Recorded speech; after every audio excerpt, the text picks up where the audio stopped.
বন্ধুরা, আমাদের রূপায়ণ নমিস ব্লগে তোমাদের সবাইকে আরো একবার অনেক অনেক স্বাগত আর অনেক ভালোবাসা। আজকে তোমাদের সঙ্গে আবার একটা কুকিং ভিডিও শেয়ার করছি। আর আজকে করে দেখাবো আমের চাটনি, মানে ঘরোয়া পদ্ধতিতে কিভাবে আমের চাটনি করি সেইটাই আজকে তোমাদেরকে দেখাচ্ছি। তার জন্য আমি একটা আম নিয়ে নিয়েছি আর আমটাকে এইভাবে ফালা করে কেটে নিয়েছি। তোমরা তোমাদের পছন্দ মতো টুকরো করে কেটে নিতে পারো।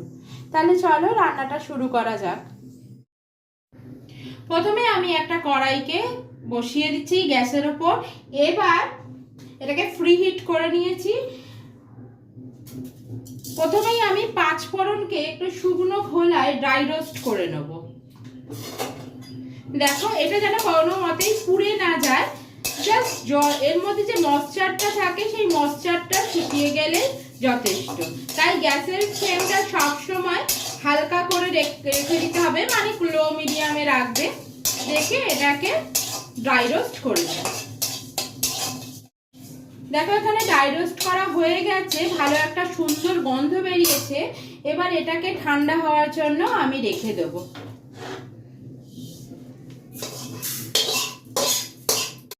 এবার কড়াইতে দিয়ে দেবো সর্ষের তেল। খুব বেশি পরিমাণ তেলের দরকার নেই, কারণ বেশি পরিমাণ তেল হয়ে গেলে কিন্তু তেলের একটা গন্ধ বেরোবে, যেটা চাটনির মধ্যে একদমই ভালো লাগে না। তেলটা গরম হয়ে গেছে। এবার তেলের মধ্যে দিয়ে দেবো কালো সর্ষে ফোড়নে, আর দেবো একটা শুকনো লঙ্কা, যেটাকে আমি মাঝখান থেকে ফাটিয়ে দিয়েছি।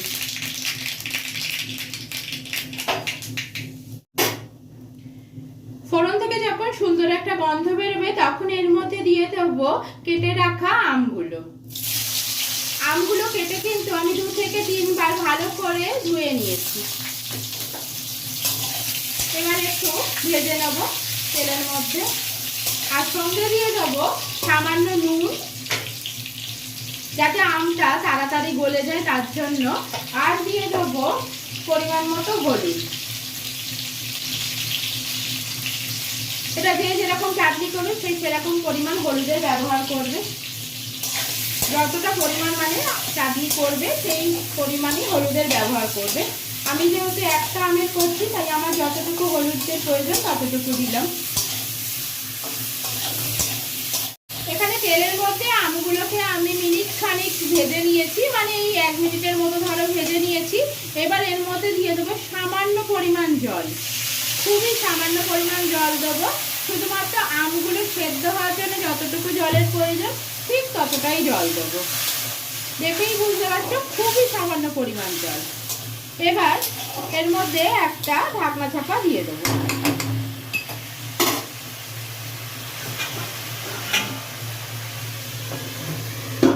আর গ্যাসের আগুনটা কমিয়ে দেবো।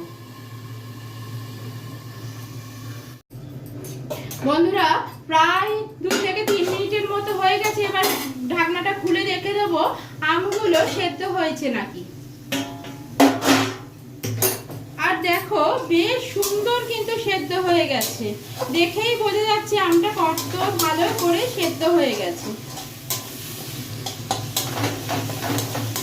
এবার এখানে আমার আমটা কিন্তু প্রচন্ডই কচি ছিল, তার জন্য কিন্তু মানে তাড়াতাড়ি সেদ্ধ হয়ে গেছে। তোমরা মাঝে একবার ঢাকনা খুলে দেখে নেবে, কারণ যদি মানে একটু সময় হয়ে গেলে তো আমের আটিটা হয়ে যায়, তখন আম সেদ্ধ হতে একটু টাইম নেয়। সেই টাইম অনুযায়ী তোমরা সেদ্ধটা যতক্ষণে হয় ততক্ষণে করে নেবে।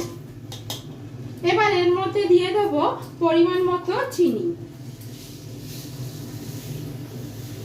এবার চিনিটা যে যা টক খাওয়া, মানে টক যতটা পছন্দ করো সেই অনুযায়ী দেবে।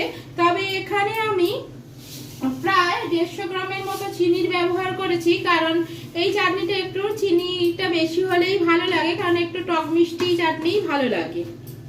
এবার চিনিটাকে খুব ভালো করে এর মধ্যে মিশিয়ে নেব, যাতে চিনিটা এখানে গলে যায়।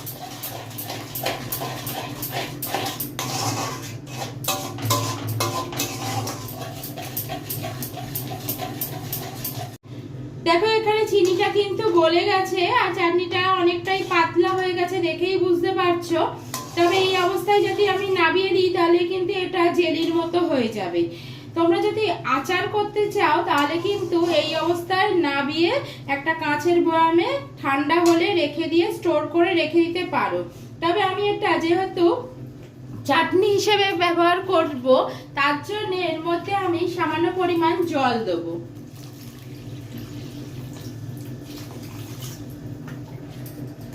এবার জলটাকে ভালো করে মিশিয়ে নেব আর দিয়ে দেবো পরিমাণ মতো নুন। আগেও নুনের ব্যবহার করেছিলাম আমটা সেদ্ধ করার সময়, তাই এখানে খুবই সামান্য পরিমাণ নুনের ব্যবহার করব। আর যতক্ষণে এটা ফুটবে ততক্ষণে আমি আর একটা কাজ করে নেব। প্রথমেই যে তোমাদেরকে দেখালাম 5 ফোড়নটাকে আমি ড্রাই রোস্ট করে রেখেছিলাম, সেটা কিন্তু এতক্ষণে ঠান্ডা হয়ে গেছে। এবার এটাকে মিক্সিতে আমি একটু গুঁড়ো করে নেব। যাদের মিক্সি নেই তারা কিন্তু শিলেও গুঁড়ো করে নিতে পারো। তাহলে চলো এটা গুঁড়িয়ে নিই আর ততক্ষণ আমটা ফুটুক। দেখো এটা আমি মিক্সিতে গুঁড়ো করে নিয়েছি। তোমরা কিন্তু এইটা একটু বেশি করে রেখে দিতে পারো এয়ারটাইট কন্টেনারে করে, তাহলে কিন্তু যখনই আচার বা চাটনি করবে তখনই তাতে ব্যবহার করতে পারবে। দেখো এখানে চাটনিটা ফুটে গেছে। এবার এর মধ্যে আমি দিয়ে দেবো এই গুঁড়োটা। 5 ফোড়নের গুঁড়ো দিলে কিন্তু চাটনি থেকে একটা সুন্দর গন্ধ বেরোয় আর খেতেও কিন্তু ভীষণই টেস্টি হয়। এবার আরো 1 মিনিটের মতো ফুটিয়ে নিলেই আমার চাটনি একদম রেডি। 1 মিনিটের মতো আরো আমি ফুটিয়ে নিয়েছি আর চাটনিটা একদম কিন্তু রেডি হয়ে গেছে।